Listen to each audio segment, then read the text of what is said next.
Halo, bertemu lagi dalam renungan hari ini. Puji Tuhan, hari baru, berkat baru, penyertaan Tuhan yang setia menemani kita sampai kesudahannya.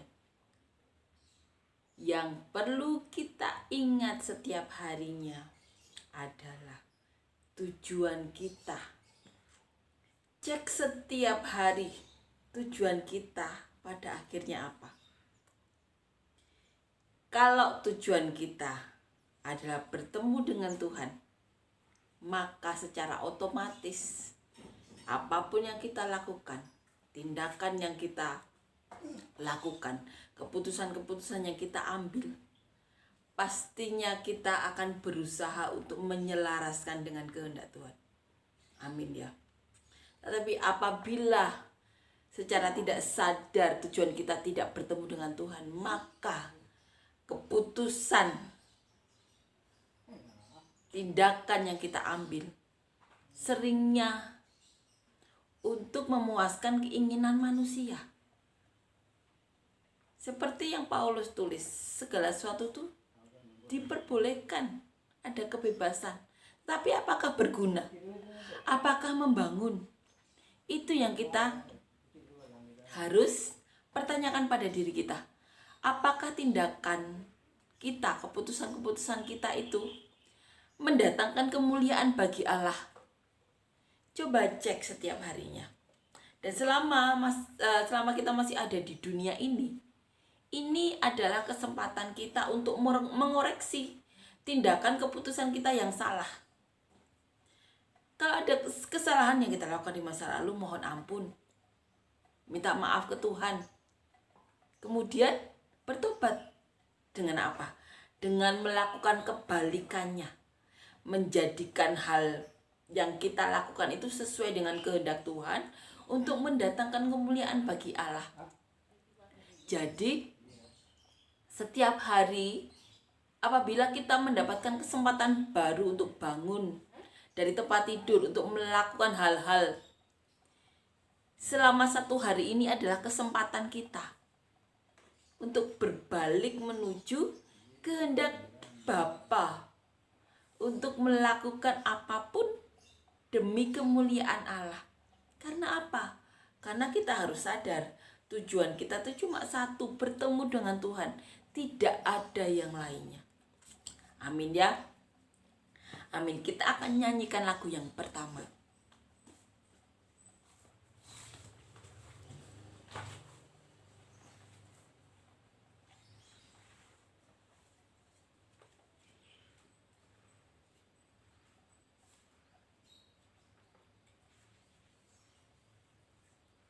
Ingat kasihnya, ingat kebaikannya, dan anugerahnya, selamatkanku. Sebab kasihnya setinggi langit, kasih setia Allah pada kita. Besar kasih Allah pada kita. Ku takkan lupa kasihnya. Ku takkan lupa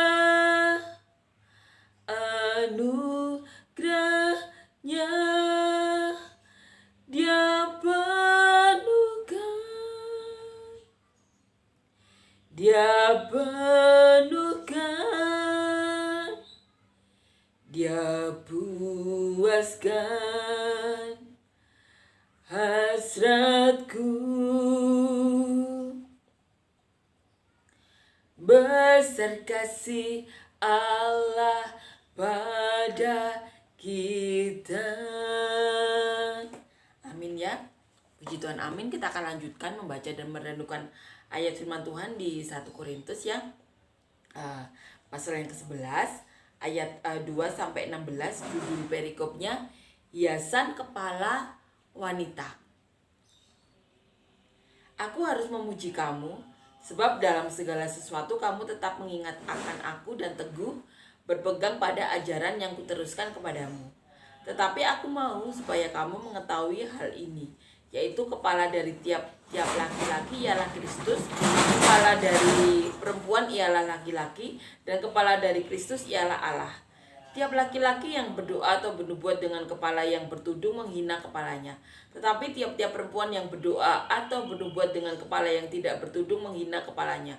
Sebab ia sama dengan perempuan yang dicukur rambutnya. Sebab jika perempuan tidak mau menudung kepalanya, maka haruslah ia juga menggunting rambutnya. Tetapi jika bagi perempuan adalah penghinaan bahwa rambutnya digunting atau dicukur, maka haruslah ia menudung kepalanya.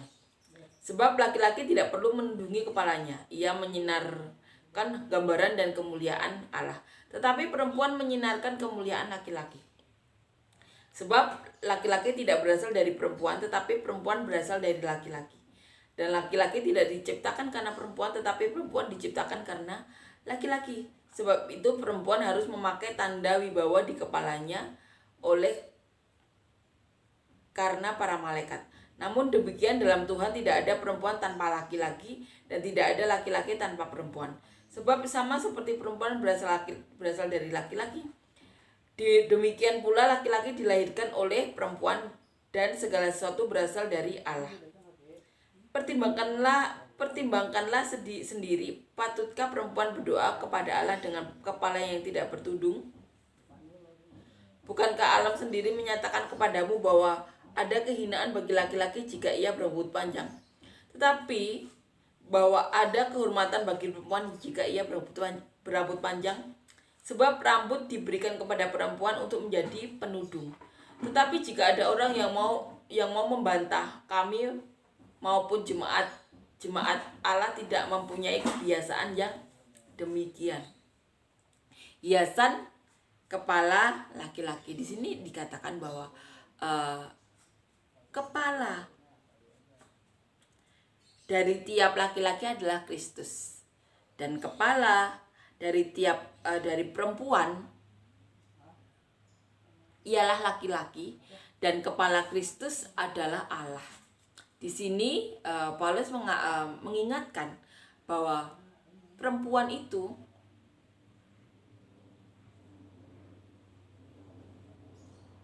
di sini katakan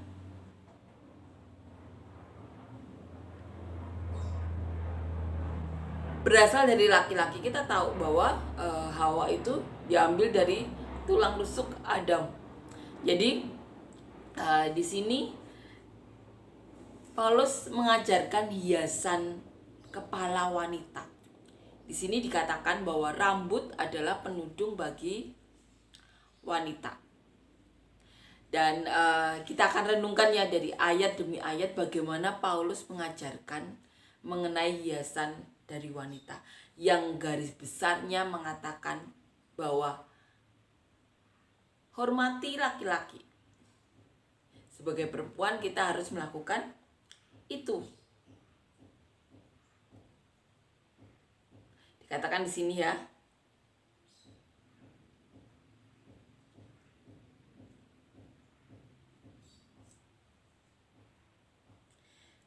Kepala dari perempuan ialah laki-laki. Kita harus mengingatkan diri kita seperti itu. Karena memang Paulus seorang yang diurapi Tuhan mengingatkan kita seperti itu. Laki-laki adalah kepala dari perempuan. Kepala laki-laki adalah Kristus, kepala perempuan adalah laki-laki, dan kepala Kristus adalah Allah. Itu yang perlu kita ingat. Amin ya. Semua yang diberitahukan Allah ya melalui Tuhan Yesus atau melalui rasul-rasul, melalui para nabi, itu tentunya untuk kebaikan manusia. Seperti juga yang dikatakan Paulus ini tentunya untuk kebaikan perempuan ya, dan juga kebaikan laki-laki. Semuanya untuk mendatangkan kebaikan. Kita akan renungkan ya dari ayat demi ayat.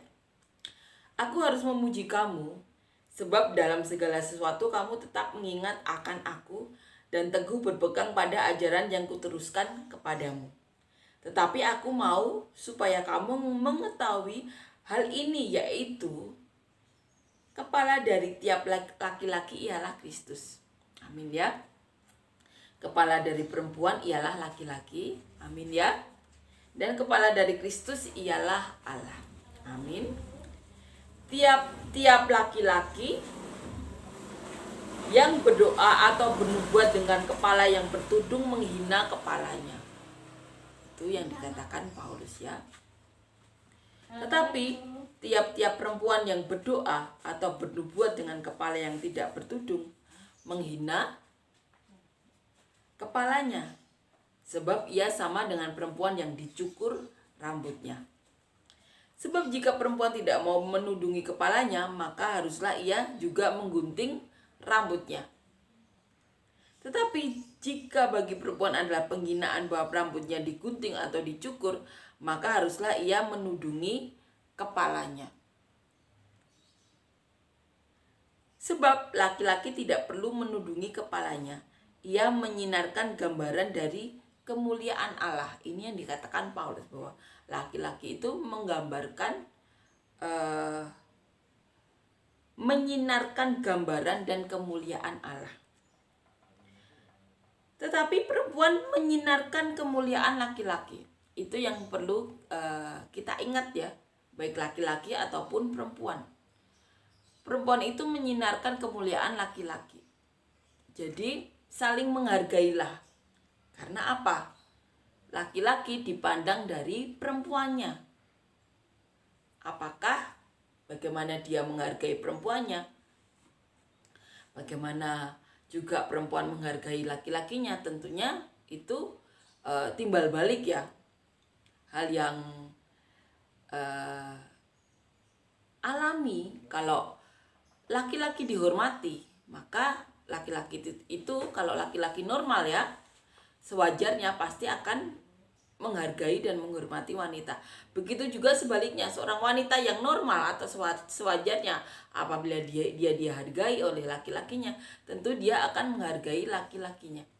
Itu sesuatu hal yang harus dilakukan secara sadar atau kerjasama dari dua belah pihak. Untuk mendatangkan itu harus sesuatu yang harus dilakukan oleh kedua belah pihak. Seperti juga Bapa terlebih dahulu mengasihi kita, dan kita melakukan mengasihi Allah karena kita tahu kita telah dikasihi Allah. Dan Allah itu Allah yang tidak bisa mengingkari perkataannya.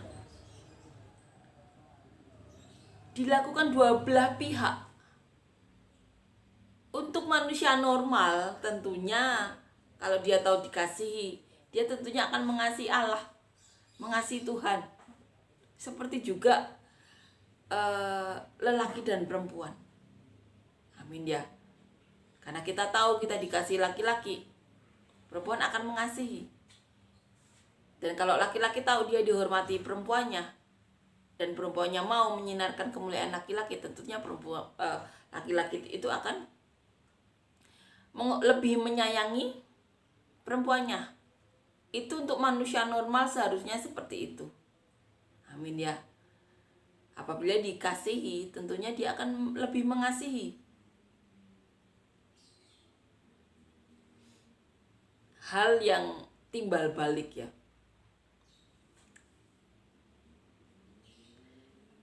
Kalau Bapa ya, manusia tidak menghormati, tidak mengasihi, Allah tetap mengasihi karena dia Allah.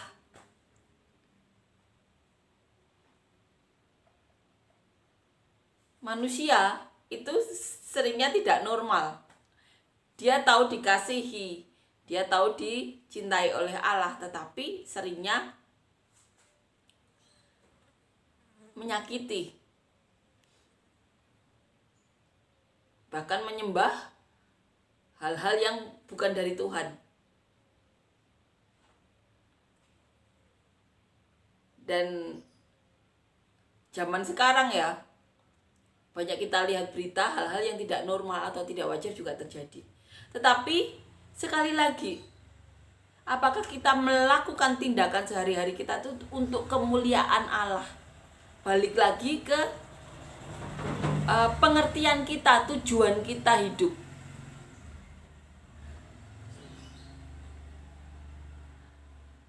Apakah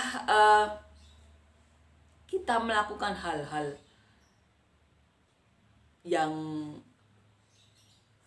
sewajarnya atau tidak, itu perlu kita renungkan setiap harinya. Karena kita juga sering dengar ya, ada yang perempuan yang atau laki-laki yang dicintai perempuannya atau perempuan yang dicintai laki-lakinya, tetapi seringnya melakukan hal yang kebalikan dari isi Alkitab. Kita tidak bisa menghakimi, tapi kita harus mengakui itu ada. Tetapi itu jadi pembelajaran bagi kita untuk selalu mengoreksi tujuan kita, agar apa, keputusan atau tindakan yang kita ambil itu mendatangkan kemuliaan Allah, menyelaraskan dengan tujuan kita untuk bertemu dengan Tuhan.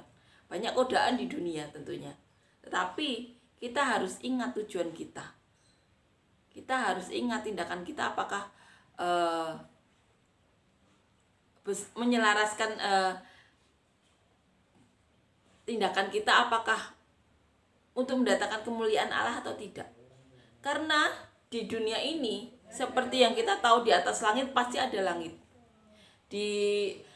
Untuk perempuan yang sudah cantik pun ada perempuan yang lebih cantik. Untuk perempuan ganteng pun ada laki-laki yang lebih ganteng. Amin ya. Seperti kita tahu, rumput tetangga lebih hijau. Karena setiap hari bertemu, seringnya laki-laki atau perempuan itu tidak memupuk ya rasa untuk lebih lagi. Jadi saat diberi perhatian dari pihak lain, laki-laki lain atau perempuan lain, seringnya merasa pihak lain itu lebih perhatian. Itu sering terjadi di zaman sekarang. Jadi perlu kita untuk setiap hari merenung-renungkan ayat firman Tuhan. Agar apa? Agar tindakan kita itu mendatangkan kemuliaan bagi Allah. Kalau ada sesuatu yang salah di hubungan antara laki-laki dan perempuan, bisa konseling ke pendeta atau konseling ke orang-orang yang tentunya dipercaya atau profesinya seperti itu. Amin ya, jangan konseling di orang-orang yang salah. Tetapi terlepas dari kita berusaha ini memperbaiki hubungan ya, kita harus sadar tindakan apapun dari kita tuh apakah mendatangkan kemuliaan bagi Allah. Karena godaan tuh pasti ada, orang yang lebih baik itu pasti ada. Tetapi sekali lagi, hal-hal itu apakah mendatangkan kemuliaan bagi Allah atau tidak? Karena seringkali ya, rumput tetangga lebih hijau. Saat kita meninggalkan pasangan kita untuk orang lain, saat bersama pun pasti akan terjadi hal yang sebelumnya. Kekurangan-kekurangan yang dulu ditutupi atau belum diperlihatkan akan diperlihatkan secara alami. Secara sadar atau tidak sadar itu akan diperlihatkan. Jadi kalau kita mempunyai laki-laki atau perempuan ya, percaya itu dari Tuhan. Rawat baik-baik dengan penuh usaha tentunya ya, karena tidak bisa sesuatu hubungan itu dipertahankan tanpa ada usaha dua belah pihak. Tetapi lagi-lagi pondasinya harus kuat. Apakah itu mendatangkan kemuliaan bagi Allah atau tidak? Apakah menyelaraskan atau selaras dengan tujuan kita atau tidak bertemu dengan Tuhan? Lagi-lagi tujuan kita itu yang akan menentukan tindakan kita. Tujuannya apakah mendatangkan kemuliaan bagi Allah? Tujuannya apakah selaras dengan kehendak Tuhan, apakah dapat menuntun kita ke tujuan kita, yaitu bertemu dengan Tuhan. Itu balik lagi ke itu ya. Karena sekali lagi, orang yang lebih baik itu pasti lebih banyak. Di atas langit lebih ada langit. Tetapi lagi-lagi kita harus menyelaraskan tindakan keputusan kita itu dengan tujuan kita, yaitu bertemu dengan Tuhan, mendatangkan kemuliaan bagi Allah atau tidak. Sehingga kita bisa selalu dilindungi oleh Tuhan. Bahkan Roh Kudus yang akan melindungi kita dari hal-hal yang di luar kehendak Tuhan. Godaan pasti banyak. Tetapi lagi-lagi, apakah itu selaras dengan tujuan kita bertemu dengan Tuhan? Imani bahwa kita akan selalu dilindungi oleh Tuhan dari hal-hal yang di luar ini ya, di luar kehendak Tuhan, hal-hal yang tidak baik. Amin ya. Itu perlu kita imani. Kita harus selalu menyelaraskan tindakan kita, keputusan kita dengan kehendak Tuhan. Ada godaan, pasti ada. Tetapi apabila kita berlindung dalam lindungan Roh Kudus, imani kita akan diselamatkan dari godaan-godaan tersebut. Amin ya. Karena yang sekarang ini kita sering ya dengar berita itu sering terjadi, dan kita harus akui itu, dan kita memang perlu perlindungan dari Tuhan. Dan laki-laki tidak diciptakan karena perempuan, tetapi perempuan diciptakan karena laki-laki. Kita harus akui itu, dan kita harus taat ya. Sebab itu perempuan harus memakai tanda wibawa di kepalanya oleh karena para malaikat. Namun demikian dalam Tuhan tidak ada perempuan tanpa laki-laki, dan tidak ada laki-laki tanpa perempuan. Sebab sama seperti perempuan berasal dari laki-laki, demikian pula laki-laki dilahirkan oleh perempuan, dan segala sesuatu berasal dari Allah. Jadi laki-laki juga harus menghormati perempuan. Karena apa? Mereka dilahirkan dari perempuan, dan segala sesuatu berasal dari Allah. Amin ya. Pertimbangkanlah sendiri, patutkah perempuan berdoa kepada Allah dengan kepala yang tidak bertudung? Bukankah alam sendiri menyatakan kepadamu bahwa ada kehinaan bagi laki-laki jika ia berambut panjang, tetapi bahwa ada kehormatan bagi perempuan jika ia berambut panjang, sebab rambut diberikan kepada perempuan untuk menjadi penudung. Tetapi jika ada orang yang membantah kami maupun jemaat-jemaat tidak mempunyai kebiasaan yang demikian. Ini yang dikatakan oleh Paulus. Paulus menyatakan apa yang harus dia nyatakan. Tetapi apabila ada orang yang membantah,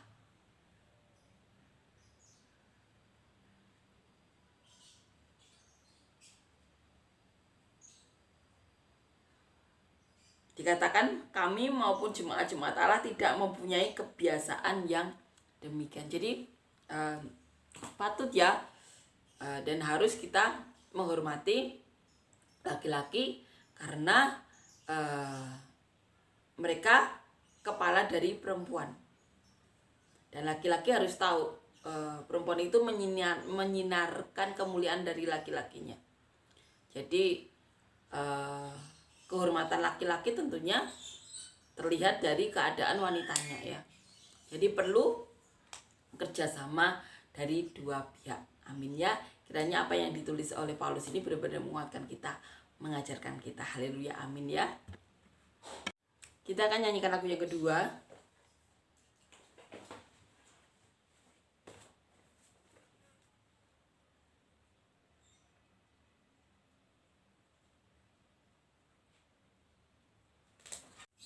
Kemurahan-Mu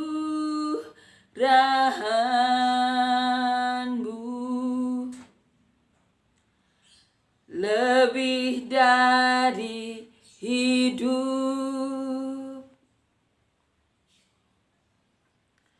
kemurahan-Mu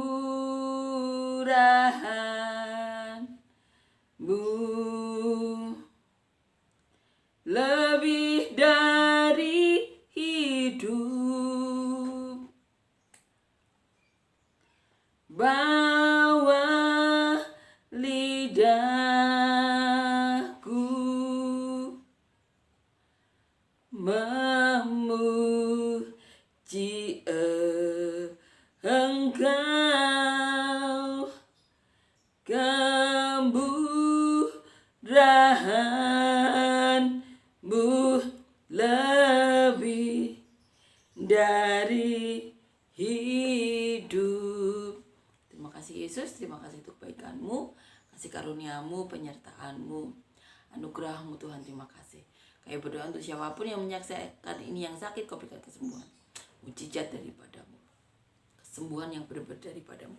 Apapun yang bukan dari padamu di tubuh kami, Kau angkat Tuhan, Kau cabut. Kami berdoa Tuhan, siapapun dari kami yang membutuhkan pekerjaan dan usaha yang benar-benar daripada-Mu, beri kami pekerjaan usaha yang benar-benar Kau berkati Tuhan, yang dapat mendekatkan kami lebih dekat lagi kepadamu, yang dapat memberkati orang-orang sekitar kami, bahkan pengunjung bumi, orang-orang sampai penghujung bumi seperti yang Kau mau. Kami berdoa siapapun dari kami yang butuhkan pasangan hidup, beri kami semuanya pasangan hidup yang daripadamu, yang takut Engkau, yang cinta Engkau, yang dapat membawa kami dan keluarga kami lebih dekat lagi kepadamu. Kami berdoa Tuhan untuk siapapun dari kami yang saat ini mengalami masalah, pergumulan hidup, tantangan hidup, hal-hal yang menekan hidup mereka, berikan kelepasan daripadamu, berikan jawaban-jawaban doa daripadamu, berikan solusi-solusi masalah yang daripadamu, jalan keluar yang benar-benar daripadamu, dan biarlah namamu yang dipermuliakan Yesus. Terima kasih Yesus, Kau benar-benar nyata, benar-benar ada. Dalam nama Tuhan Yesus, amin.